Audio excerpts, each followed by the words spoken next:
இன்றைக்கி காரப்பொடி அரைக்க போகிறோம். அதுக்கு நான் ஒரு சட்டி வச்சு எண்ணெய் ஊற்றாமல் கடலப்பருப்பு ஒரு கிண்ணம் போட்டிருக்கேன்.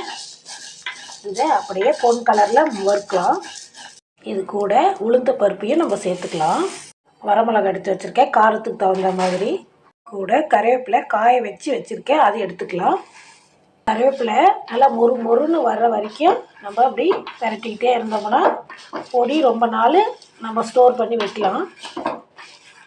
கருவேப்பிலை உடையுது. நம்ம இப்போ ஸ்டவ் ஆஃப் பண்ணிக்கலாம். நம்ம பொடியெல்லாம் காய வச்சுருந்தோம், அரைச்சிட்டோம் நல்லா நைஸாக. இதை இப்போ நம்ம ஒரு டப்பாவில் ஸ்டோர் பண்ணி வச்சுக்கலாம். இது சாதத்துக்கூடையும் பெசஞ்சு சாப்பிட்லாம், இட்லி தோசைக்கும் சாப்பிட்லாம். காரப்பொடி ரெடி.